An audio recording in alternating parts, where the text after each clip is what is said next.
Why, hello everybody, and welcome to the Truly Odd podcast, where we bring you the latest in game news and movie news. I'm your host, Joe Garcia. So grab your controllers, get your popcorn, and let's go ahead and dive right on into these topics, shall we? Starting with our game news topic of the day, and our first game news topic of the day is regarding the Battlefield 6 official Season 1 gameplay trailer has dropped today. So let's go ahead and take a look at this article from IGN. Sadly, YouTube, again, bit of a bitch, so I can't really show you guys all the footage because the music and stuff like that. But if you guys are interested, I'll have the link to the YouTube video in the description down below and to this article if you guys want to check it out. But that being said, guys, let's go ahead and take a look at some of the imagery we got from the trailer. Now, this trailer seemed to have teased the Battle Royale, so I'm not sure if, I don't think it's going to drop with Season 1, but a lot of the people online, I'm noticing a lot of the commenters are saying that this map right here reminds them of some of the Battle Royale footage, along with this one, seeing the go-kart there, the pool. So it seemed that this trailer teased the Battle Royale. However, here are some of the details when it comes to this trailer. The roadmap for Season 1, which launches on October 8th, 2025, does not include the Battle Royale mode. However, there are some rumors, some unofficial reports suggesting that it will be released on October 28th, but none of this has been confirmed. Based on the lack of mention for the Season 1 roadmap, the mode is likely to be released later, possibly in early 2026. So that's what we got going on when it comes to that. Here are some of the other details that were released for the Season 1 preview.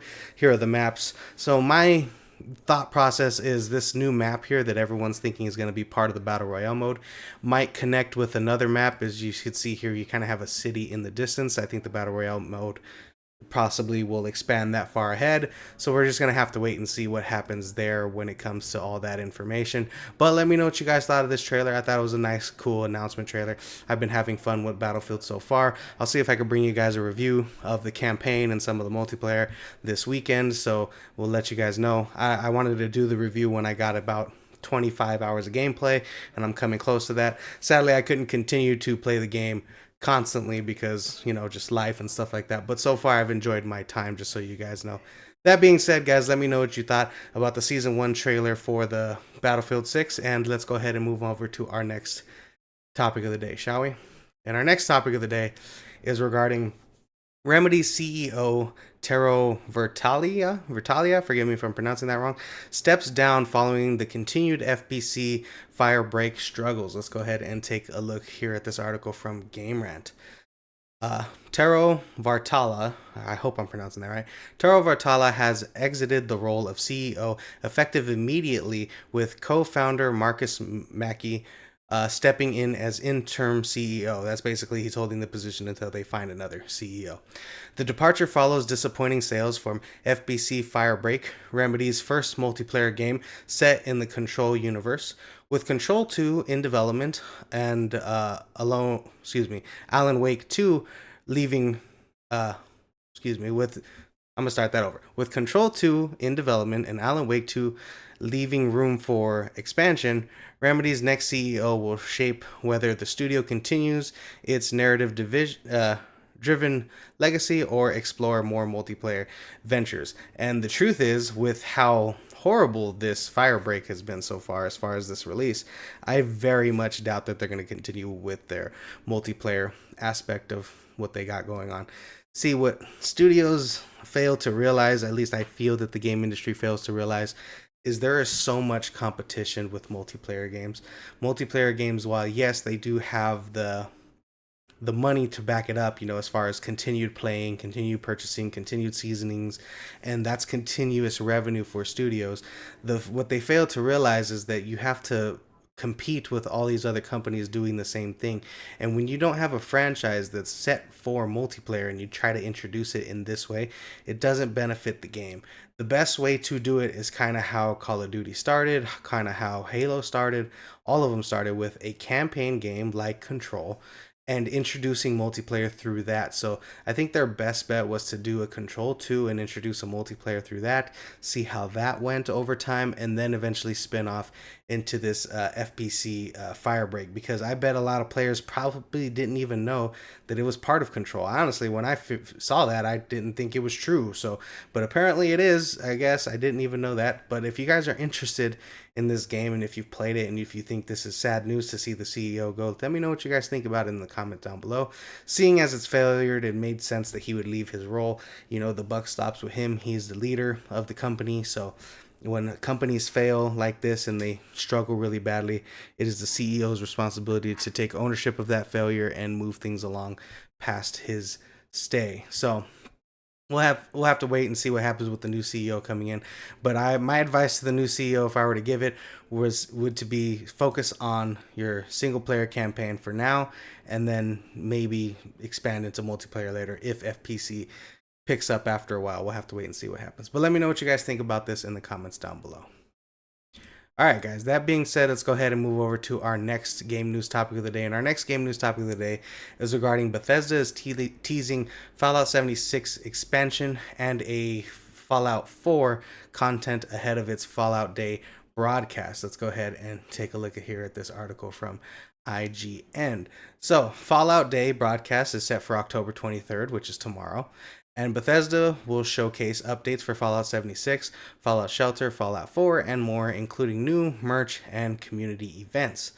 Walton Goggins returns as the Ghoul in Fallout 76 December update, tying into the popular Fallout TV show.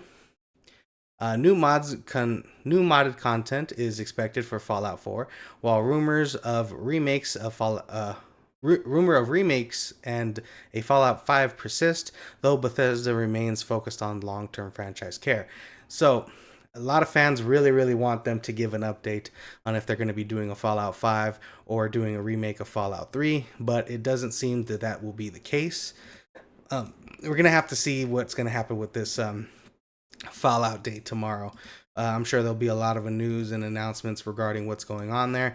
I think if they don't tease something for the future of Fallout video games, I know the main focus is probably going to be the TV show and kind of how you'll be able to play with the Ghoul or play as a Ghoul in Fallout 76. But if they do not tease something for the future of this franchise, I feel that that's going to be really bad for them. Whether it's an announcement of a remake far away, 3 years, 4 years, 5 years from now, whether it's an announcement of a Fallout 5 coming 5 years from now, they need something to keep players engaged in what they got going on.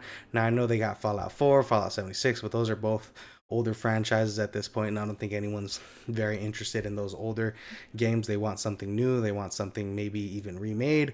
So we'll have to see what ends up happening tomorrow. So I'm not sure what the time frame is. I think it's going to happen tomorrow around, 10 a.m. PT. So I'll already have my news topics and possibly be recording this before I get there. So we'll possibly be having to talk about this come Friday. But let me know what you guys think about this in the comments down below. Are you hoping they do an actual game announcement, or are you just okay with what they got going on so far as what they've teased us? Anyways, guys, let's go ahead and move on to our next game news topic of the day. And our next game news topic of the day is regarding a cover reveal for Dragon Quest VII Reimagining. Let's go ahead and take a look here. This looks pretty awesome if you ask me. I'm loving this art style for this Dragon Quest, but Dragon Quest VII Reimagining becomes the first Dragon Quest title to grace Game Informer cover in the magazine in its 30-year history, launching digitally on November 4th. Let's go ahead and take a look here. Here's the cover, which is really awesome. This art style is absolutely phenomenal. I love the way this looks. It looks almost stop motion-esque if you ask me. But Square Enix collaborates with a premium doll maker to scan real-life character models into the game, creating a cozy diorama-inspired aesthetic for the remake. Game Informer staff visited Square Enix Shibuya office to play the game and conducted in-depth interviews with more features and videos set to roll out throughout November. So yeah, guys, this is just such a cool imagery. If this is what the game is going to look like, it might be something I'm interested in. Now, I'm going to be honest, I never played a Dragon Quest game. Never really interests me, and I just never really had the opportunity to play it. But seeing this art style, knowing it's a reimagining, and remake-esque. I'm very curious and possibly checking it out for myself, so possibly diving into it for the first time. I just thought the way that this looks art-wise and the way that it's coming out is just really, really cool, really, really phenomenal. But I'm curious to know what you guys think of this. Do you guys like this art style? Do you prefer something else to the original, more pixelated? Let me know what you guys think about this in the comments down below. All right, guys. That being said, we're going to go ahead and move over to our last game news topic of the day. And our last game news topic of the day is regarding Splinter Cell Remake loses another game director amid development uncertainty. Let's go ahead and take a look here. So, if you guys didn't know, Ubisoft is currently supposedly developing a remake of the Splinter Cell game. And let's go ahead and take a look here. A now deleted Ubisoft job listing suggests the Splinter Cell remake is once again without a game director, following the quiet departure of Andy Skomol. In September of 2025. This marks the second director exiting since the project's 2021 reveal, raising concerns about its internal instability as Ubisoft Toronto reportedly rewrites the script for a modern audience. Which I'm curious why they were even doing that if this is supposed to be a remake. Why does there need to be rewrites? Is it rewrites for expansion? Is it rewrites to make it more of a modern story? I'm very curious why they would need to do rewrites for a remake. Anyways, while Ubisoft has remained silent on the remake status, insiders confirm that it is still in development under the codename North, using the Snowdrop engine, though its release window remains uncertain. So, guys, are you guys interested in a Splinter Cell remake? Number one. Number two, why do you think they're doing rewrites for a remake of a game? Do you think that they're doing some extended cutscenes, expanding on the story, improving the story in some way? And do you think it's even necessary for them to do so at this point, if it is a remake? So I'm very curious how this is going to turn out, and very curious if they're going to bring back, oh my god, what's his name? He voices the character. Damn it, why can't I think of his name? He's in Starship Troopers. Damn it. He was also in the next Karate Kid as the bad guy.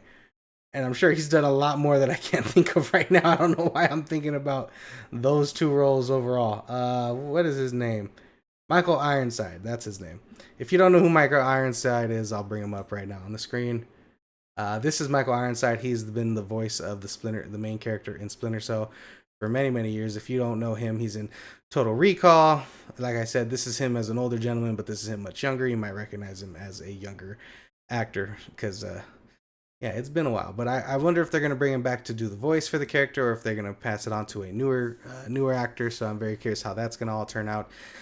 And with everything going on at Ubisoft, with them opening their new studio for their Assassin's Creed franchise, this might be the reason that they're having issues with directors, and they're kind of restructuring a lot of things going on over there currently with, I think, was it the Tencent merger, I think it was. So that's possibly why we're seeing a bunch of issues going on with this. But let me know what you guys think about this in the comments down below. Do you think it's sad to see another game director go? Or do you think it's fine and the development will still be on track, even though they're going to try to bring in a new director to fulfill this role? Let me know what you guys think in the comments down below. And that does it for our game news topics of the day, guys. We're going to go ahead and move over to our movie news topics. And our first movie news topic of the day is regarding Magnolia Pictures acquires romantic crime thriller Carolina Caroline. Anyways, following its TIFF debut. Let me know if I'm pronouncing this right, guys. Is it Carolina Caroline? Is it Carolina Carolina? I'm not sure. Let me know what you guys think about the title. All right, that being said, Magnolia Pictures has secured North American rights for Caroline, or is it Carolina and Caroline, or Caroline? Carolina. That damn title. Anyways, directed by Adam Carter Rahim and starring Samara Weaving and Kyle Gallner, with a theatrical release planned for next year. The film follows a small-town Texan and a charming conman on a passionate crime spree across the American Southeast, backed by country music featuring Jason Isbell and Loretta Lynn. Romaine Ramirez, however you pronounce that damn director's name, reunites with Golan after dinner in America, while Weaving continues her genre run with upcoming roles in Ready or Not 2 and Over Your Dead Body. I love Samara Weaving. I think she's a phenomenal actress, and I've loved the projects she's been in. I think an underrated one is the Hulu movie, The Valet, which I think is a really awesome comedy movie that I've enjoyed over the years, and her performance in that is really good. So it's very interesting to see what she does with her career. She chooses interesting projects. Ready or Not 1 was a very good, interesting project, and a lot of people thought she was Margot Robbie when they saw the poster, but she ended up being Samara Weaving. So I'm very interested in seeing where her career goes, and I love the projects that she's selected to be in. Even her small cameos in movies like Scream have been very, very good. So I'm very interested in seeing how this movie goes, and I've heard good things about it so far, even though I can't pronounce the goddamn title. Anyways, guys, let me know what you guys think about this in the comments down below. Are you excited to see this movie? All right, guys, moving on to our next movie news topic of the day. And our next movie news topic of the day is regarding Mortal Kombat 2 release date changes once again and moves up to May 8th, 2026. So it looks like we got another date change for Mortal Kombat. Originally slated for October 24th of 2025, Mortal Kombat 2 was delayed to May 15th, 2026, and has now moved up 1 week to May 8th, 2026. Warner Brothers and New Line Cinemas adjusted the date to capitalize on strong fan reception to the trailer, and, which is probably the main reason, and to avoid direct competition with Star Wars, The Mandalorian and Grogu, which premieres on May 22nd, 2026. The sequel promises a high-stakes action and deeper character arcs, with Katana playing a major role alongside Johnny Cage, as confirmed by actress Adeline Rudolph, who's going to be playing Katana. So, guys, what do you guys think? What's up with all these changes? I think the initial push to May 15th of 2026 was because they saw the amazing reception from the trailer, and they possibly wanted to expand on the action or expand on the story, maybe do some research to improve upon it. So they pushed it a little far back to make the story and make the movie a little bit better to make up for how good the trailer was. Excuse me, guys. And then moving up, of course, they want to avoid Mandalorian Grogu because that is going to be the first Star Wars in a very long time, and the show is very, very popular when it comes to The Mandalorian, so that's possibly why they want to avoid competition with that the weekend after. They want to have 2 very strong weekends before they have any competition from a Star Wars movie. But let me know what you guys think. Are you excited to see Mortal Kombat 2 on May 8th, 2026? I was sad that they moved it out of this year. I was excited to have an awesome October, which we would have gotten it in 2 days, but now we have to wait much longer, which kind of sucks. But I'm very excited to see what they do with Mortal Kombat 2, and I'm very happy it's moved up a week because now it has its own time to run, and hopefully that means it'll make enough money that we get a Mortal Kombat 3, because I would very much like for them to continue this franchise. But let me know what you guys think. Losing my voice here, guys. I should have got some water. Anyways, let's go ahead and move over to our next movie news topic. And our next movie news topic is regarding Spider-Man brand new trailer is rumored to debut for December ahead of Avatar Fire and Ash. I was going to say Avengers on accident. Let's go ahead and take a look here. Rumors suggest Marvel and Sony will debut its first Spider-Man Brand New Day trailer in December alongside Avatar Fire and Ash, leveraging the blockbuster's reach to kick off the 2026 hype. With Brand New Day as the next MCU theatrical release before Avengers Doomsday, Disney may use Avatar event to tease both films, echoing Christopher Nolan's early trailer tactics. After the mixed 2025, Marvel aims to rebound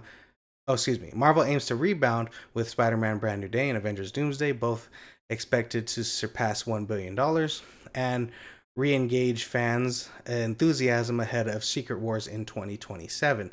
I think this makes a lot of sense for them to do this. Now, there's a lot of movies that'll probably want to play their trailers in front of Avatar Fire and Ash. It is basically a marketing ploy because, let's face it, Avatar 1, Avatar 2 have become 2 of the highest grossing films of all time, both surpassing $2 billion. So if this movie continues that trend and passes $2 billion again.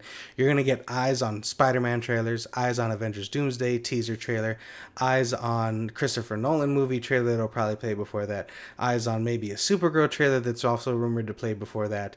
So if you got a movie coming out in 2026 that you want to be advertising, you want people to see, this is the trailer to do it. This is the movie to do it for, because so many people are going to come to see it. Now, mind you, some movies might want to wait till Spider-Man to debut their trailer there. We're gonna have to wait and see what ends up happening. But getting eyes on your movie, especially MCU movies, this is possibly the best way to go for them, because Fantastic Four didn't do very well. Thunderbolts didn't do very well, even though they were critically accepted better than the Captain America movie was this past year. But knowing what's coming is very important, and I think this is an awesome time to introduce these two trailers. I would actually prefer a Spider-Man Brand New Day trailer over of Avengers Doomsday teaser trailer, because we still got till December till Avengers Doomsday. So I would hate to get a 12-month teaser trailer going, unless it's like a really, really small teaser trailer, maybe 45 to a minute. I don't know what they would do in that little trailer, but I don't know. But Spider-Man being sooner released would possibly be better for the studio. I think it's coming out in July. Yeah, release date was going to be July 2026. So, yeah, guys, let me know what you think in the comments down below. Are you hoping we get a Spider-Man trailer ahead of Avatar Fire and Ash, or do you prefer an Avengers Doomsday trailer? Let me know what you guys think in the comments down below. Alright, guys, let's go ahead and move over to our next movie news topic. And our next movie news topic is regarding James Gunn confirms Constantine sequel discussions with Keanu Reeves are still ongoing. Let's go ahead and take a look here. DC Studios co-head James Gunn revealed, "I've discussed it on and off. I've discussed it with Keanu, confirming ongoing conversations about the Constantine sequel." Despite Reeves and director Francis Lawrence pitching a treatment to DC Studios, Gunn clarifies, "But I have not read the script yet," indicating the project remains in early development. Lawrence previously said the sequel is closer than ever, with ideas drawn from years of comics exploration and long-term character development, though past rights issues and a 2023 writer's strike delayed progress. So, I know a while back we discussed on how Keanu Reeves and Francis Lawrence said that they submitted a script to DC. Now, James Gunn, being the co-head of DC, is a very busy man. He's writing scripts. He was working on the sequel to Superman with Man of Tomorrow, whatever that's going to be. I'm sure he's working on the release of Supergirl. Peacemaker just got finished up. They're probably working on the Lantern series that's going to be coming on this year. So he has a lot on his plate, along with the Clayface movie and Batman movie, also with Matt Reeves. So I don't think he's just had the time to read the script. So I'm very curious when he gets the chance to read it, how it's going to turn out. But knowing that he's constantly in talks with Keanu Reeves and possibly Francis Lawrence as well is very, very beneficial for a movie like this. Keanu's star power has just risen over the years with his movies like the John Wick franchise, and he just had that comedy that just dropped that I've been wanting to see, and I just haven't gotten a chance to go see it yet. I can't freaking think of what it's called right now. It's gonna bother me. Hold on. Keanu Reeves. Keanu Reeves was in, what the hell was that movie called? Oh my god. I can't find it. Not Bill and Ted. It just came out. It's in theaters right now. It's gonna bother me. I'm sorry, guys. I'm gonna go to the AMC website and look it up because it didn't come up on his freaking page.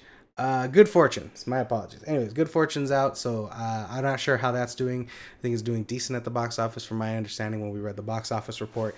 So we're going to have to wait and see what happens there, but I'm excited to see if we get a Constantine 2, and even if it's not going to be attached to the DCU franchise, I still think this sequel could be beneficial for not only Keanu Reeves, but for the character of Constantine, because I very much doubt they're going to be using him in the DC universe movies. But let me know what you guys think about this in the comments down below.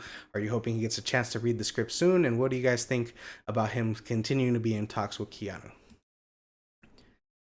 Alright guys, I'm losing my voice here, but we're on our last movie news topic of the day, and our last movie news topic of the day is about Paramount Skydance's second bid for Warner Brothers Discovery has been rejected as sale talks intensify. Let's go ahead and take a look here at this article from Deadline. Paramount Skydance improved a $24 per share bid for Warner Brothers Discovery was rebuffed. Excuse me. Yeah, its improved $24 an hour bid for Warner Bros. Discovery was rebuffed, following an earlier $20 a share offer made just days prior. Warner Bros. Discovery has officially launched a strategic review after receiving unsolicited interest for multiple parties, including offers from the full offers for the full company and its studio division. Basically, they've gotten offers for them as a whole and offers for what they plan on doing when they divide Warner Brothers into the studio streaming part and to the TV part for Discovery. So they're getting bids for them together and there's them separately, which is very interesting. Warner Brothers Discovery stocks hits a 3-year high, up 11%, as acquisitions rumors swirl, and the company prepares for a split into Warner Brothers and Discovery Global in 2026. But it looks like Paramount Skydance really wants Warner Brothers. I don't know why they want them so badly, but I'm curious who the other bidders are. Like I've said in the past and the other day, I would really like Apple to acquire them, because I think Apple not only would not break apart the studio that much, but also they don't have a necessarily studio infrastructure like Warner Brothers has currently.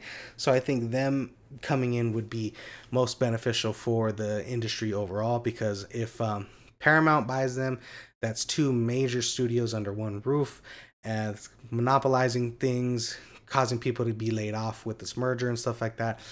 But anyways, that being said, guys, with a 24 per share bid, that makes Warner Brothers value somewhere near the, was it 55 billion, 60 billion dollars, I believe, with that kind of money. So crazy with the kind of money that we're talking about. So I'm curious what the final bid will end up being.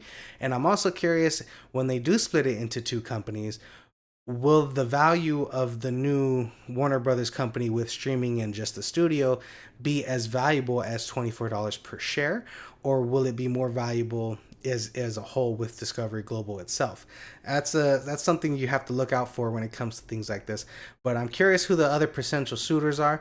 As long as Paramount continues to make bids, it's going to up the value of what Warner Brothers currently is. Now, I think Warner Brothers is probably looking more for a $30 per share bid, which will put their evaluation somewhere around the 70 to 80 billion dollars, if I'm not mistaken. I could be a little bit off on those numbers, but somewhere in that window. And so that's going to be an awesome sale if they get that to go along. Now, if they're able to split their company into two, keep Discovery Global, and then sell off just Warner Brothers themselves, that'll possibly be more of around a 60 billion to $55 billion bid. We'll have to wait and see what happens there. But this is very interesting stuff going on, as the bidding war is going to start for Warner Brothers Discovery. But let me know what you guys think about this in the comments down below. Do you want Paramount Skydance to acquire them, or do you want them to be acquired by someone else? Let me know what you guys think about this in the comments down below. Alright guys, that's a wrap for today's episode of the Truly Odd Podcast. I want to thank you guys so much for joining me. If you like this episode, please like and subscribe. And always guys, remember, stay true, be odd.